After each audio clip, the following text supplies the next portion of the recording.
Question number 15 है the perpendicular from the origin to the line y equal to mx plus c।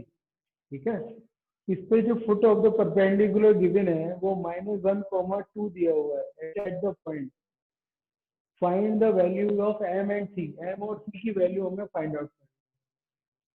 ठीक है, तो m और c की वैल्यू हमें फाइंड आउट करनी है। तो इसी इक्वेशन जो है देखो y equal to mx plus c है, हम इस लाइन की इक्वेशन निकाल सकते हैं, इस वाली लाइन की इक्वेशन बिना हम इसका यूज किए। पहले हम क्या करते हैं, इसका स्लोप निकाल लेते हैं।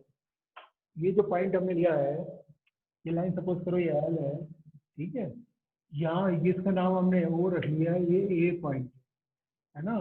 तो slope of O A, slope of O A line, क्या फार्मूला लगाया हमने स्लोप निकालने के लिए? हम फार्मूला यूज करते हैं y2 माइनस y1। तो 2 माइनस 0 और x2 माइनस x1 -1, 0, यानी कि कितना स्लोप हो गया इसका? -2 हो गया। अब हम इसका स्लोप निकाल सकते हैं इस लाइन एल का। तो स्लोप ऑफ लाइन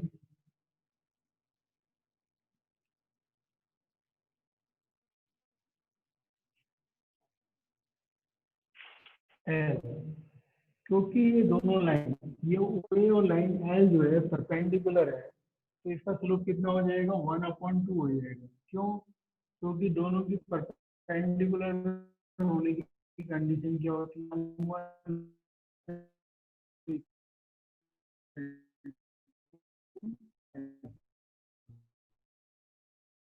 इससे हमने अब इक्वेशन ऑफ लाइन एल निकालते हैं। तो y माइनस y1, तो y1 क्या है? x1 y1 ये पॉइंट है। तो y minus y1 equal to 1/2 x minus x1, यानी कि इक्वेशन हो गई आपकी 2y minus 4 equal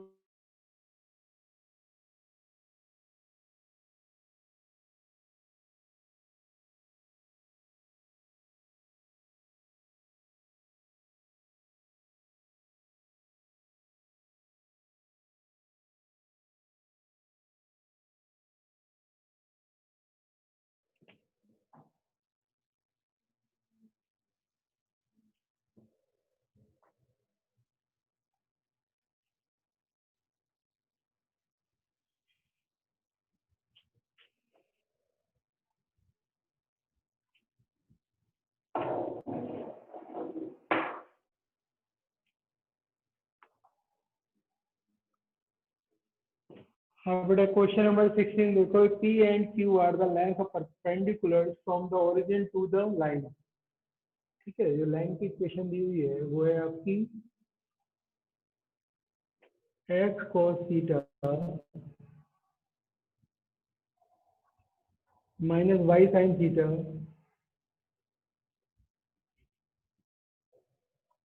equal to k cos 2 theta.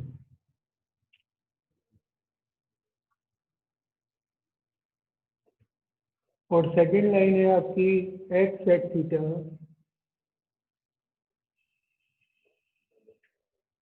Plus y cosec theta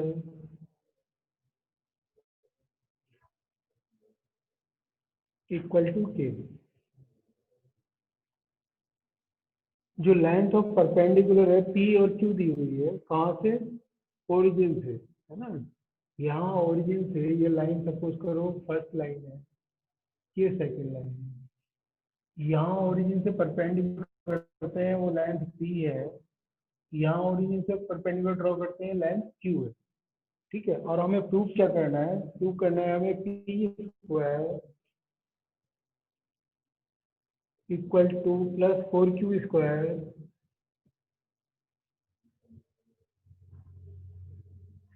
equal to K square.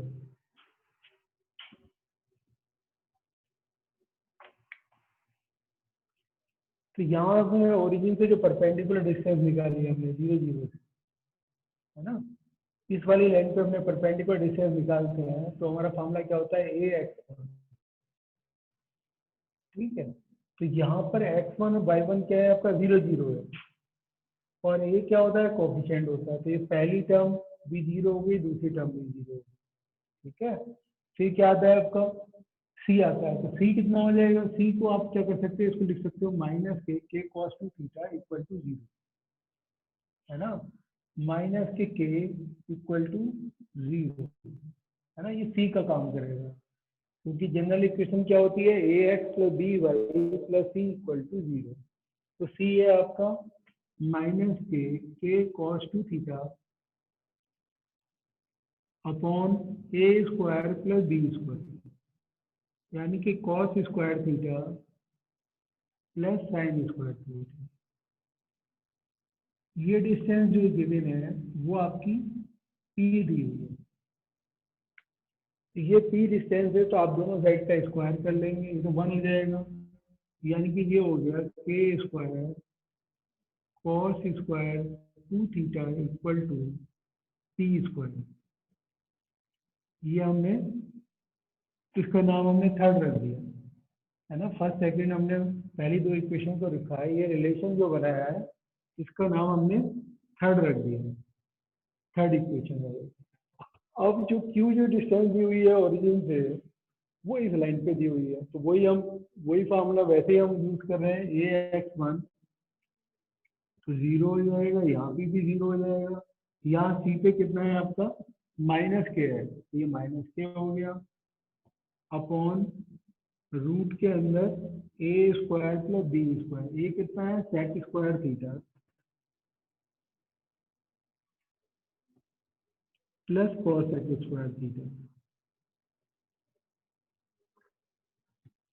ठीक है, इक्वल टू कितना है क्यू स्क्वायर, ठीक है। तो यहाँ पर हमने दोनों साइड का स्क्वायर कर रहे हैं, जब स्क्वायर कर रहे हैं तो ये रूट हट जाएगा, अभी तो ये क्यू है, अभी आप क्यू रखने लिखा रहने दो, अगले स्टेप में हम इसका स्क्वायर कर लेंगे, जब स्क्वायर करेंगे तो ये हो जाएगा के square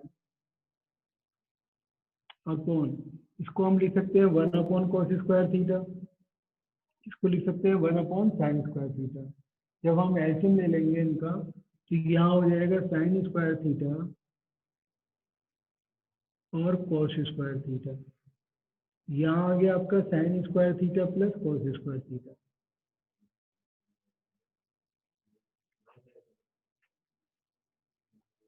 equal to Q square.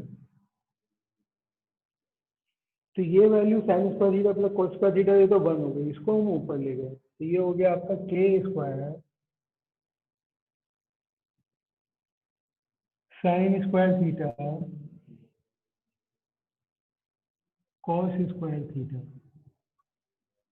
Equal to Q square. तो दोनों तरफ हमने 4 से मल्टीप्लाई कर लिया, इधर भी 4 से मल्टीप्लाई कर लिया, इधर से भी 4 से मल्टीप्लाई कर लिया, तो ये हो गया आपका क्यू स्क्वायर की जो वैल्यू हो गई वो हो गई आपकी के स्क्वायर, इसको आप साइन टू थीटा लिख सकते हो, तो sine square two theta equal to 4 Q square, ये आपका फोर्थ रिलेशन है।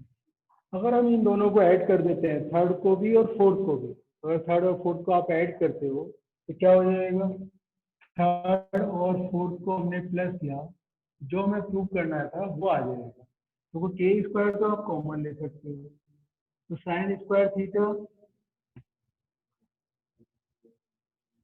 प्लस कॉस स्क्वायर थीटा, ठीक है। यहाँ पर कितना है, ये पी स्क्वायर है, ये 4 क्यू स्क्वायर है, इक्वल टू पी स्क्वायर है प्लस 4 क्यू स्क्वायर है, यानी कि K square is equal to P square plus 4 Q square, यही हमें प्रूव करना है ना। इसको हमने जो प्रूव किया है इसको आप एक बार और समझ लो, यहाँ पर जो है ओरिजिन से परपेंडिकुलर डिस्टेंस वो P दी हुई है, यहाँ पे ओरिजिन से परपेंडिकुलर डिस्टेंस वो Q दी हुई है ना, P और Q। तो यहाँ पे हमने जो फॉर्मूला परपेंडिकुलर डिस्टेंस निकालने का ओरिजिन का फार्मूला है वो हमने यूज किया, ax1 plus by1 plus c upon में अंडर रूट में a square plus B square equal to p. ठीक है, फिर दोनों साइड का हमने स्क्वायर कर लिया, तो ये K square cos square two theta equal to P square हो गया। इसी तरीके से हमने क्या किया, इसमें मामला यूज किया। ठीक है, तो यहाँ पर आपका sec square theta cosec square theta आ रहा था, है ना, इसको साइन और कॉस में ब्रेक कर लिया, तो और दोनों साइड का हमने स्क्वायर कर दिया। जब हमने स्क्वायर किया तो 1/sin square theta 1/cos square theta हो जाएगा, ऐसे मेरे हमने और क्रॉस मल्टीप्लाई कर, ये टर्म ऊपर चली गई, तो sine square theta plus cos square theta कितना हो गया, 1 हो गया, तो ये कितना हो जाएगा आपका के साइन स्क्वायर 2 थीटा हो गया। ठीक है, यहाँ पर ये जो 4 से मल्टीप्लाई कर लिया तो हमने के साइन स्क्वायर 2 थीटा हो गया, दोनों को हमने ऐड कर दिया, जो हमने यहाँ पे निकाला था और ये यहाँ पे निकाला, दोनों में क्या है, के स्क्वायर कॉमन है तो कॉमन ले लिया, sine square 2 theta plus cos square 2 theta कितना हो जाएगा, 1 हो जाएगा, ये P square plus 4 square equal to K square, यही हमें प्रूव करना है। तो इस तरीके से हमने इस क्वेश्चन को सोल्व किया।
In the triangle the vertices दी हुई है बेटा ट्रायंगल की A B C, A B C, ए की वर्टिसेस है आपकी 2,3 और बी की वर्टिसेस है 4,-1 और सी की वर्टिसेस है 1, 2। Find the equation and the length of the altitude from the vertex A. Vertex ए से जो है हमें एल्टीट्यूड निकालना है। एल्टीट्यूड क्या होगा, जो परपेंडिकुलर है, ये 90 डिग्री का होगा, और इसकी इक्वेशन भी निकालनी है एडी। बेटा बेटा बोलो, पहले हम क्या करेंगे, स्लोप ऑफ बीसी निकालेंगे, स्लोप ऑफ बीसी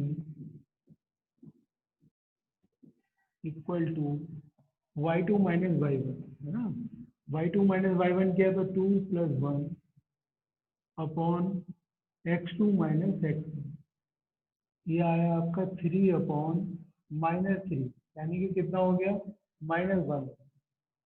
जब हमने स्लोप ऑफ बीसी निकाल लिया तो स्लोप ऑफ एडी निकाल लिया।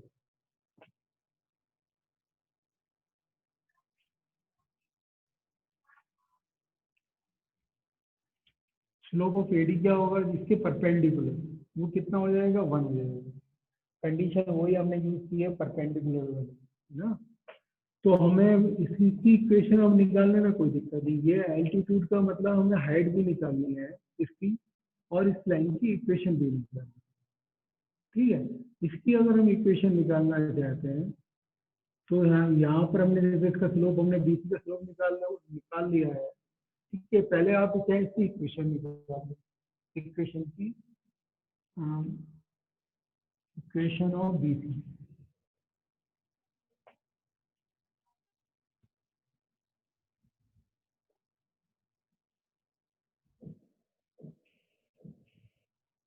इक्वेशन ऑफ बीसी हो जाएगी y माइनस y1, है ना, कोई सा भी पॉइंट आप यूज कर सकते हो, ये हमने स्लोप से निकाला हो, ये वाला पॉइंट यूज कर लो, y माइनस y1 यानी कि +1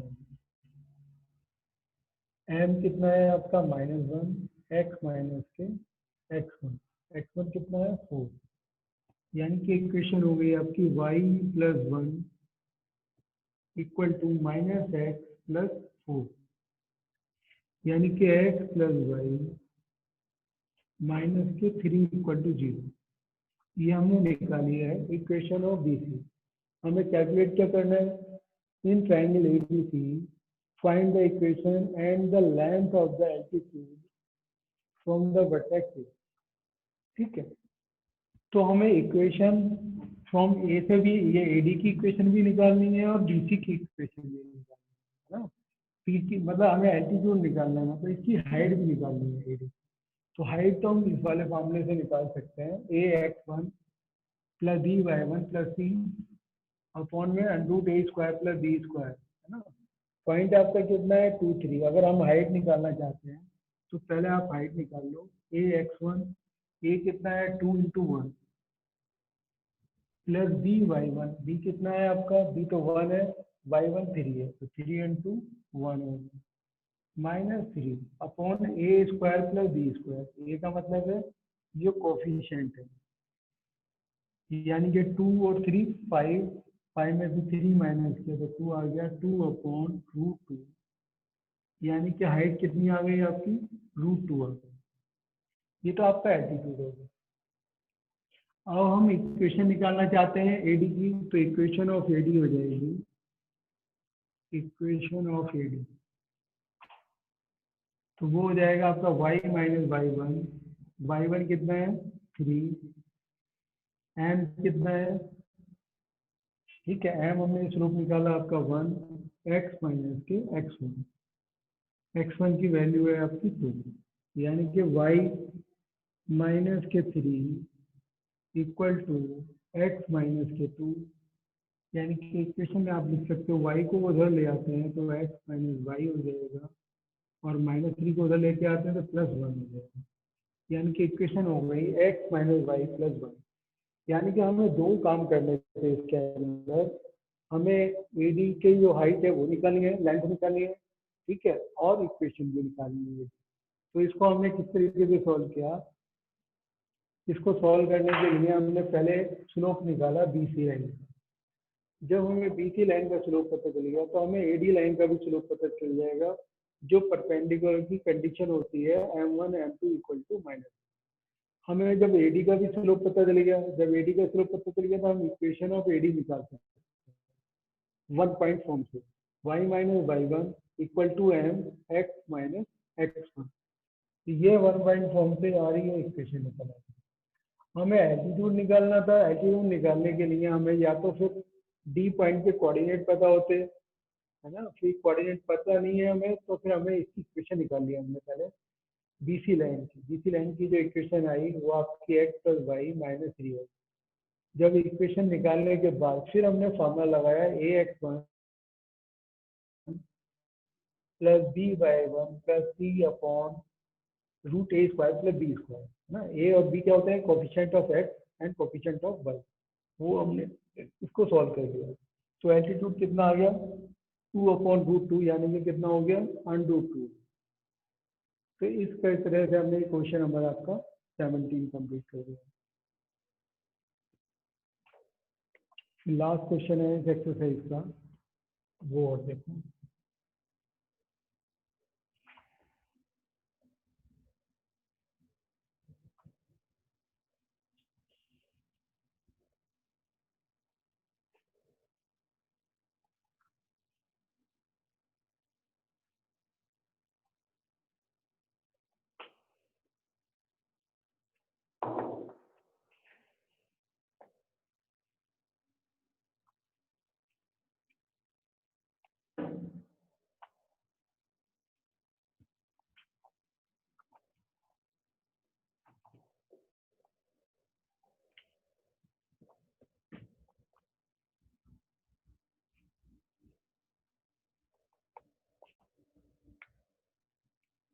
P is the length of the perpendicular from the origin to the line whose intercept on the axis are A and B। ठीक है, P जो है वो लेंथ है इसी लाइन पर जिसके इंटरसेप्ट जो है A और B है, यानी कि ये और A B। ठीक है, length P is the length of perpendicular, ये P है। ठीक है, तो आपको प्रूव करना होगा 1/p² equal to 1/a² plus 1/b²। ये हमें प्रूव करना है। तो प्रूव करने के लिए हमारी जो ओरिजिन दिया हुआ है ना, यहाँ तो ओरिजिन दिया हुआ है, हमें ये पता है कि इस लाइन की जो इक्वेशन है वो क्या होती है, इंटरसेप्ट फॉर्म होती है आपकी x/a plus y/b equal to 1। तो -1 इक्वल टू हमने 0 दे दिया। अब हमें ओरिजिन से परपेंडिकुलर डिस्टेंस निकालना है। तो परपेंडिकुलर डिस्टेंस का जो फॉर्मूला होता है ax1, e का मतलब कोफिशिएंट ऑफ a, x1 कितना है 0, b y1 1/b into y1 0, c कितना है -1 upon a² plus b²। a कितना है यहाँ पर a की जगह 1/a है, a² करेंगे तो 1/a² हो गया और 1/b² हो गया। ये लेंथ जो गिवन है वो p गिवन है, इसको हमने p लिख दिया। यह आया -1 upon root 1/a² plus 1/b² to p है। p को हम इस साइड ले आए और इसको उधर ले गए, तो कितना हो जाएगा, ये हो जाएगा आपका -1/p equal to root a² 1/a² plus 1/b²। अब दोनों साइड का हमने स्क्वायरिंग कर दी। जब दोनों साइड की स्क्वायरिंग करेंगे तो 1/p² is equal to 1/a² plus 1/b²। ठीक है, यही हमें प्रूव करना था। तो इसे प्रूव करने के लिए हमने जो यूज किया, ठीक है, तो हमने जो गिवन था, गिवन क्या है हमें, ये दिया हुआ है कि कोई लाइन है जो इसकी इंटरसेप्ट जो है ए और बी है, एक्स एक्सिस और वाई एक्सिस, ठीक है। तो उसकी इक्वेशन क्या होती है, वो x/a plus y/b -1 equal to 0 होती है इसके इंटरसेप्ट। तो उसको -1 को हमने लेफ्ट साइड में लिख लिया और परपेंडिकुलर डिस्टेंस का हमने फार्मूला लगा दिया। तो फार्मूला अगर हम यूज करते हैं तो ये x1 y1 क्योंकि 0 0 है तो ये वाली दोनों टर्म तो 0 होगी, ये वाली टर्म -1 बची, अंडरूट में कितना है 1/a² plus 1/b² is equal to p। ठीक है, अब हमने इसको क्रॉस कर लिया, p को इधर ले आए और ये वाली रूट वाली टर्म को हम इधर ले आए, फिर दोनों साइड की स्क्वायरिंग कर ली। स्क्वायरिंग कर ली तो हमें यही प्रूव कर, ठीक है। तो ये हमने एक्सरसाइज जो है बेटा ये कंप्लीट कर लिया है, जो आपकी 10.3 एक्सरसाइज है। अब ये नेक्स्ट एक्सरसाइज इसको फिर बाद में करा देंगे, ठीक है। अब क्योंकि टाइम ही कम बचा हुआ है।